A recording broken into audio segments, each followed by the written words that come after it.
Qual que é a linha tênue ali dele jogar às vezes e isso poder virar um vício? É possível identificar isso? Eu vou até aqui porque se eu passar daqui pode ser um risco para mim. Tem como Assim, identificar eu isso? acho que assim, quem está jogando, perceber como reage perante o jogo é um ponto importante. Uhum. Né? Então, assim, você percebe que a excitação é muito intensa, que aquilo vai tomando uma conta da tua vida, você começa a estar fazendo outras coisas pensando naquilo, etc. Mostra vulnerabilidade. Sim. Não é assim, tipo, olha, até ontem eu não era viciado, agora eu sou. Você não consegue ter essa divisor de águas ali. É algo que vai acontecendo. Certo. Né? Acontecendo, assim, com o tempo, quando a pessoa vai tomando crítica, ela já tem um hábito instalado, um comportamento enraigado que ela já não tem mais o controle. Aquela questão do controle é crucial. Uhum. A pessoa tem o controle. Não, eu jogo, às vezes eu ganho, às vezes eu perco, mas às vezes eu jogo, às vezes eu não jogo. Às vezes está todo mundo jogando e eu não quero jogar. Às vezes eu... Então, assim, vai muito do indivíduo também, né? É uma peculiaridade do indivíduo e de como ele está ali, mas se ele tem o controle ou não. As pessoas que não têm problema, você fala, então fica um mês, fica um ano sem jogar, eu falo, tudo bem, eu fico. Eu, por exemplo, eu não bebi durante muito tempo na minha vida, né? E hoje eu consigo beber, assim, muito pontual e eu sei a hora exatamente de parar, assim, para não ficar... Eu morro de medo de ficar bêbado. Ou seja, você tem controle. Eu tenho um controle, entendeu? Então, você assim, não tem uma dependência. Se eu percebo que, assim, quantidade mesmo, falo, bom, acho que se eu passar daqui eu já vou começar a ficar diferente, eu não quero. Eu consigo controlar, né?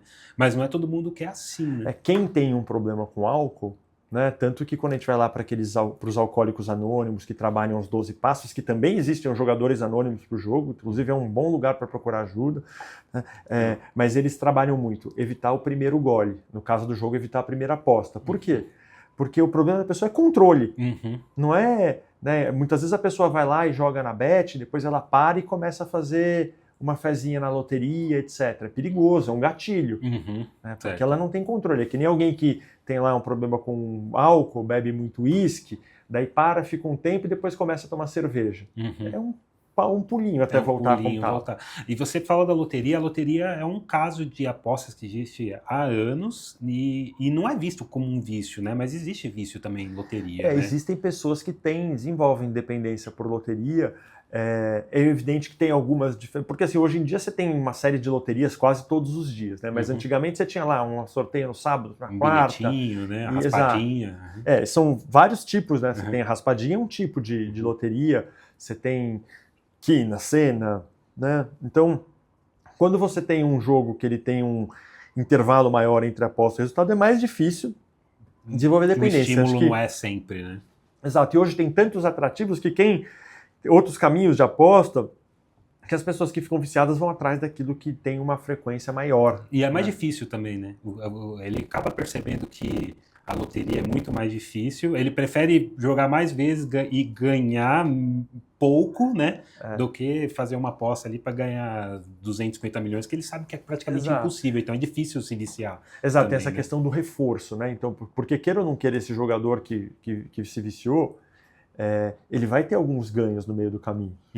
Né? Às vezes ele vai ganhar 10 mil reais. É muito comum, a gente falava lá no ambulatório. A pessoa foi jogar, nem gostava muito, mas foi jogar uma vez num momento que estava difícil, jogou e ganhou 15 mil reais. Conseguiu pagar um cartão de crédito ali que estava atrasado. Ganhou um dinheiro, sei lá, para qualquer coisa. A gente falava que era o azar de ter tido sorte, porque a pessoa falou assim, quer dizer que eu posso ganhar 15 mil? E dela volta.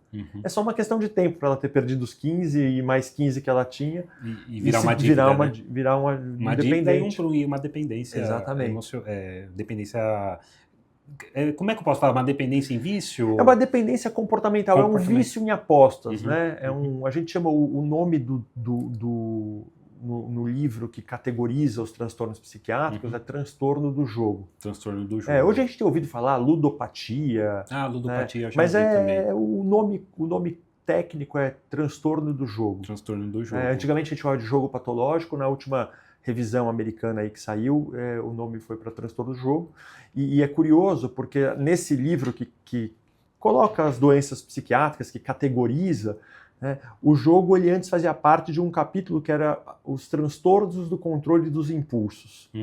Né? Então tinha lá um capítulo que envolvia um monte de doenças psiquiátricas ou de transtornos psiquiátricos que envolvia a impulsividade, e o jogo era um deles.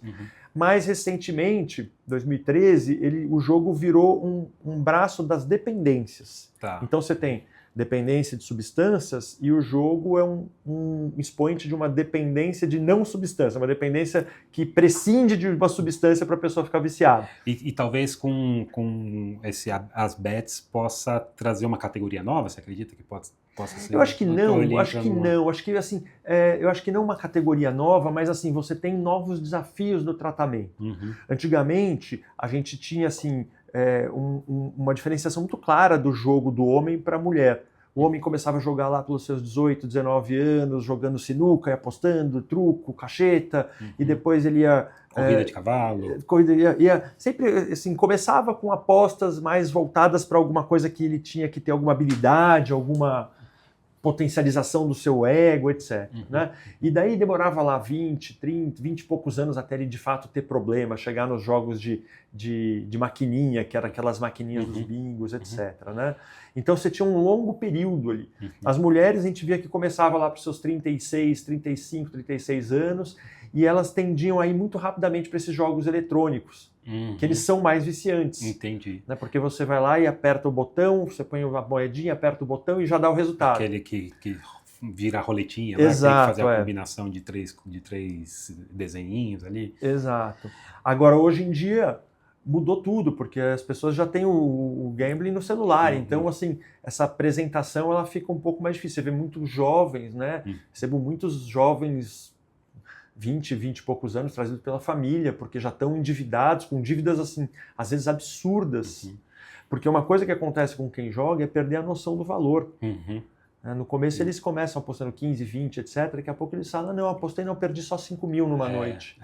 E é assim, às vezes assim, 20, 30 mil pessoas devem milhões. E é bem deprimente. Assim, eu já tive oportunidade de, fora do Brasil, visitar cassinos, por coisa de turista mesmo, ou até tem muito casinhas de apostas, né? Como a gente tem aqui do Jockey, né? Tem casas de apostas. E é um ambiente triste, assim. Você vê que as pessoas que estão lá, você vê que são pessoas doentes, né? Não dá para comparar mesmo com um vício químico, né? O comportamento daquelas pessoas. Que você vê que fica o dia inteiro ali, né? Postando, esperando um resultado. E agora isso foi para dentro da casa dele, né? Ele está no celular ali, deitado no sofá, na cama e apostando, né? Uma das coisas que faz parte, assim, que a gente percebe no jogador, é que ele sente o que a gente chama de fissura. Então a pessoa fica assim, ela fica com um sentimento que ela precisa fazer aquilo, né? E essa fissura, ela é um critério para o diagnóstico e ela também ela é tão importante no jogo que ela é mais nos estudos, a fissura por jogo em um jogador, ela é mais intensa do que a fissura por álcool em quem é viciado em álcool. Ela é só menor que a da cocaína. Porque eu acho que acredito que tenha uma aceitação ali dele não tá fazendo nada de errado, né? Ele não tá usando uma substância química, ele tá ali... Tem uma romantização nisso também, né? Sim, acho que assim, né? Você não veria propaganda de cocaína como você vê no meio do jogo de futebol. Exatamente. Então, assim, tem uma relativização e um desconhecimento do real impacto. E é um risco tão perigoso quanto, né? Eu acho assim, bom, cada dependência tem seus riscos, né?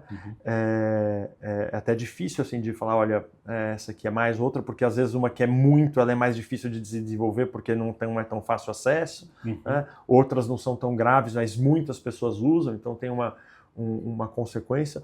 O fato é que a dependência, o vício em jogo, ele é muito... Apesar de você não ser viciado em uma substância, ele é físico, ele é químico, porque a pessoa tem dentro do organismo dela aquela fissura presente ali. E quando a pessoa percebe que ela perdeu o controle, que é difícil, né? Mas o que ela deve fazer? Quem que ela deve procurar? Que ajuda que ela deve procurar quando ela percebe que ela está nesse vício? Se a pessoa percebe que ela tem um comportamento que é dependente ou que está ali, né? Porque tem o jogo patológico quando está estabelecido, tem o que a gente chama de jogo problema, que é quando a pessoa assim perde o controle de vez em quando, aumentou um pouco, mas ainda, né, tem probleminha, um probleminha ou outro, mas consegue de vez em quando controlar. Então, esse jogo problema que a gente chama, né? Mas o ideal é quando a pessoa percebe que ela tem um problema de dependência, é procurar um psiquiatra. Né? Procurar um profissional de saúde. Assim, você poderia procurar um psicólogo que tem conhecimento sobre o jogo, ele poderia também, tem que ter conhecimento sobre o quadro. Não é? As formações hoje elas são muito amplas, né? Todo mundo passa por todas as áreas de uma formação, quer médica ou psicológica, mas tem alguns pontos que eles são muito, muito peculiares de como lidar com a dívida, como você... às vezes um leigo pode falar assim, não, só precisamos diminuir, né? E não é, a gente precisa de abstinência, né? Às vezes você tem que orientar a família a ir lá no celular, instalar um aplicativo de bloqueio, assumir o controle financeiro, né? Então tem muitas orientações que dependem de um profissional que seja conheça bem o assunto. Então, eu diria que procurar um médico, um psiquiatra. Mas tem algum canal, alguma coisa que ele possa ligar para dar pelo menos essa primeira orientação para ele? Assim, eu acho que assim, um serviço de saúde, assim, você tem lá no Hospital das Clínicas um ambulatório que trata, né, o ambulatório do jogo patológico, né, tem algumas ONGs associadas também que tem pessoas que tratam, né, tem pessoas que fazem as formações, né, esse grupo lá do Hospital das Clínicas, ele forma profissionais que vão trabalhar em CAPES, em outras regiões do Brasil, etc. Então, os profissionais que passam por essa formação, eu acho que o apoio do próprio Jogadores Anônimos é muito legal, porque os Jogadores Anônimos ele acontece quase que todos os dias, então é um lugar onde você vê experiências de pessoas que passaram por todos os estágios do jogo, do problema, e às vezes você se percebe no começo, mas vê o que pode vir a ser, né? E acho que adotar aquela mentalidade de admitir que tem o problema, de evitar o primeira aposta, ter consciência de que se você tem o problema, você não vai conseguir sair sozinho. Né? Então, os jogadores ajudam. Né? Exato. Né? Mas acho que é buscar profissionais de saúde. Às vezes pode ser que a pessoa não saiba tratar, mas ela pode se informar, pode indicar para alguém. E isso a gente falou anteriormente de como a pessoa identifica. E quando é um familiar ou um amigo, quando identifica, como abordar essa pessoa sem que isso gere um conflito ou um estresse a mais ali? Tem uma técnica de abordagem, alguma coisa assim? Assim, essa é uma pergunta que a gente não tem uma resposta precisa para ela, porque assim, vai depender muito do nível de dependência que a pessoa tem, da qualidade das relações que ela tem. Né? Tem situações que são muito desafiadoras. Acho que sem conflito é muito difícil, desde que a pessoa seja uma pessoa que tem aí alguma crítica do seu problema, aceite, admite, admita ajuda. Às vezes precisa se ter o conflito.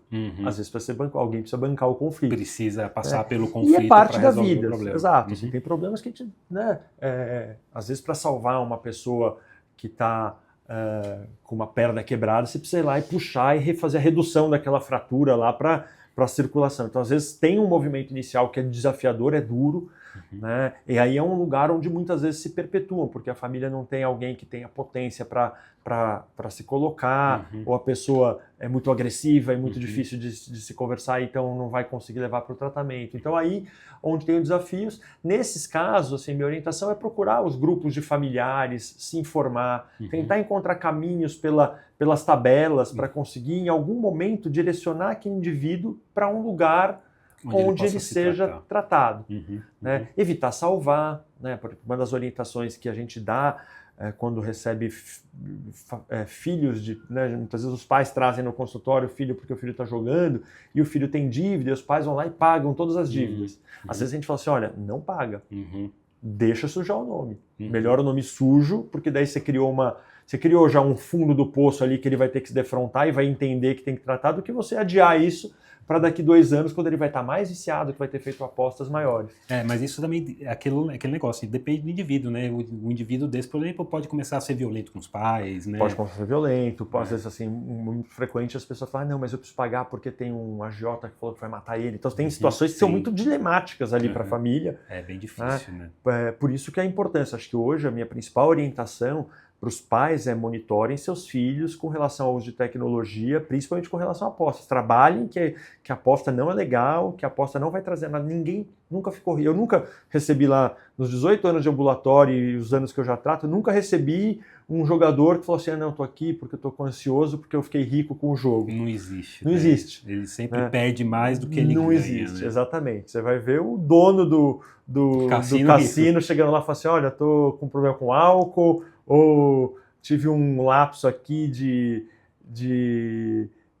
tive uma luz aqui que bateu em mim, tô me sentindo culpado por ter estragado com tantas famílias, etc, tô deprimido, mas você não vai ver um jogador, porque não dá para ficar rico. O jogo ele é inteiro construído, calculado. Quando você vê lá uma odd de 3,4 por isso aquilo lá foi calculado, aquele número. Né? Aquilo não foi calculado. Pode até ser que eventualmente uma casa perca num resultado ou outro, mas na somatória ele sempre ganha. Ele sempre vai ganhar. Assim, né? Pode até acontecer de alguém que faz uma viagem de navio, vai lá no cassino, aposta lá R$100 e ganha 200 e nunca mais volta e ganhou. Né? Mas se ele voltar de novo e começar a apostar, ele vai perder porque as chances sempre estão para casa. Tem uma série de arquiteturas, né? Desde o ambiente, da temperatura, da luz, da forma com que o número aparece. Né? Você não vai chegar lá e pegar uma raspadinha que vai ter uma aqui, outra aqui, outra aqui. Não, é uma aqui, outra aqui. Quando você raspa a última, é lá em cima. Daí você fala, ufa, quase, acho que na próxima eu consigo.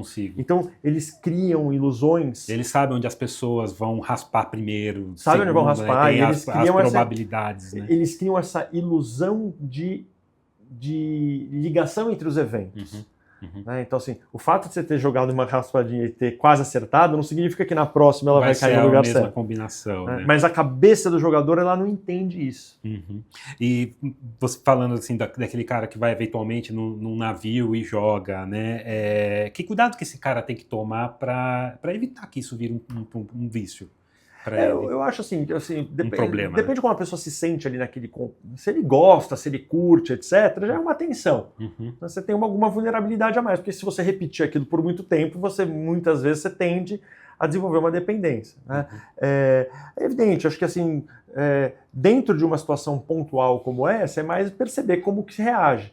A questão é se vai, depois de sair do navio, vai procurar uma casa de jogo, vai querer apostar numa bet, etc., para reproduzir aquilo ali. Aqui tem que ficar atento. Aí você já vê que pode virar um problema ali, né? Exatamente. Vamos pensar em alguém que bebe. Eu bebi e perdi o controle, fiquei muito embriagado, não lembro de nada, etc. Então, assim, tem um cuidado ali, esse tomar. Dizer que vai ser dependente ou que já é um dependente, não. Mas tem um cuidado. Olha, se você bebe e perde o controle, talvez o ideal seja beber o mínimo. Agora, se você beber o mínimo e perder o controle, é melhor você não chegar nem perto, porque você vai ficar dependente. Então, assim, a dica é não se arrisque, né? Não jogue, dica é não se arrisque. Eu acho assim, eu não sou muito adepto assim, aquela coisa de ficar proibindo, de ficar criando um caos, mas em algumas situações, olha, se seu pai é um viciado em jogo, na tua família tem viciado em jogo, o teu organismo potencialmente é um desses organismos mais suscetíveis a desenvolver dependência. Tem isso também. Tem um componente biológico nisso. Né? As pessoas que tendem a ter dependências, elas tendem a ser dependentes até de mais de uma coisa. Então, se alguém é dependente de álcool na família, melhor tomar muito cuidado com o álcool e melhor tomar cuidado com as outras potenciais dependências também, porque tem uma vulnerabilidade ali. Não é porque o pai é de álcool que você vai ser de álcool, você pode ser... Existe uma relação maior entre uma linearidade maior, mas significa que existe uma vulnerabilidade para dependências em geral. Então, acho que a primeira dica importante é essa, né? Se você gosta demais, se você tem e corre, percebe que tende a aumentar, que pode perder o controle, né, vai encontrar outra diversão, porque tem muita coisa, hoje em dia tem muita coisa divertida aí pra gente fazer na vida. Agora vem Copa do Mundo, né, em vez de apostar, troca figurinha. Vai trocar figurinha. Não é a mesma excitação, mas ela vai durar até depois da Copa, você vai guardar o álbum por anos. Vai ser uma boa recordação ali, vai passar para frente para os filhos e tá tudo certo. Pode bater bafo, pelo menos você depende da tua habilidade, que é uma questão do jogo, né? Sim. O jogo, ele não depende da habilidade do indivíduo. A aposta. A aposta, né? E ela não é ocasional, né? Assim, você não aposta de 4 em 4 anos na Copa, você pode ter, tem diversos campeonatos. Agora a figurinha é só ali, é uma diversão. Exatamente. Então, é isso, doutor. Muito obrigado pela sua presença. Tem alguma palavra final? Eu acho que vale a pena só falar um pouquinho assim, olha, o jogo tem tratamento. Ah, sim. Tem tratamento, assim, né? O que trata jogo? Né? Então, como eu disse, a gente olha como... Porque eu falei olha, vai num médico. Porque o médico vai olhar e vai falar assim, olha, isso é jogo? Esse jogo é um jogo isolado, ele tem um transtorno bipolar associado, um transtorno de personalidade. Então, assim, o médico precisa fazer um olhar para diagnosticar mesmo aqui. Ou seja, através do jogo também ele pode identificar um outro problema que ele não sabia que ele tinha. Exatamente. Então, assim, eu acho que o jogo tem tratamento. O médico vai olhar, vai isolar, vai tratar as comorbidades, ou seja, as doenças que podem ocorrer, as doenças que são consequências ou às vezes foram causa para o jogo. E tem tratamento. O jogo, existem medicamentos que agem naquela área de gratificação cerebral. É um medicamento que age lá, ele ajuda a diminuir a fissura, ele ajuda a dar mais controle. A pessoa, quando joga, não tem aquela mesma excitação que é muito intensa. Dá uma controlada, né? Exato. Junto a isso, psicoterapias. Na verdade, o tratamento principal é a psicoterapia. A psicoterapia ajuda a pessoa a identificar os gatilhos, a organizar as distorções cognitivas. Então ele vai começar a entender que, olha, não é porque eu apostei ontem e eu tirei a quina que a semana que vem eu vou fazer a cena. Não é porque eu joguei na roleta 27 deu 26 que a próxima... Então ele... Não é lógico, né? Exatamente, ele vai trabalhar nas reorganizações das distorções cognitivas. Então ele vai fazer uma reestruturação cognitiva. Que daí a pessoa vai entender que os diversos elementos que são utilizados para ela se manter dependente. Então, tratar o jogo com medicamentos que diminuem a fissura, tratar as comorbidades e fazer psicoterapia e tratar com psicoterapia é o caminho do jogo. Agora, abordagem familiar, evitar, acho que uma pessoa que está no início, você tem que evitar a exposição e você tem que também motivá-la a ter uma mudança de comportamento. Com isso, você tem um pequeno pacotinho que já dá para dar os primeiros passos. E atividades, atividade física, né? Isso é uma outra questão importantíssima. Porque afasta, né? Porque a pessoa que joga, ela tem tanto prazer naquilo que ela deixa de fazer qualquer outra coisa na vida dela. Então, uma vez que ela para de jogar, ela se dá conta do vazio que a vida dela ficou. Os amigos não são mais amigos, estão longe, a família também, as coisas que gostava de fazer há anos que não faz. Então, depois que você tirou do jogo, você precisa ajudar a pessoa a reconstruir essa vida social, a vida, a saúde como um todo, inclusive atividade física, lazer, etc. Um hobby, né, de repente. Hobby, etc. Então, com isso, a gente tem aí um pacotinho que já dá para as pessoas saberem o que fazer. Obrigado, doutor. Foi muito legal mesmo a nossa conversa. Espero que você tenha gostado também. Foi um prazer. Eu que agradeço o convite. Foi uma satisfação. Obrigado.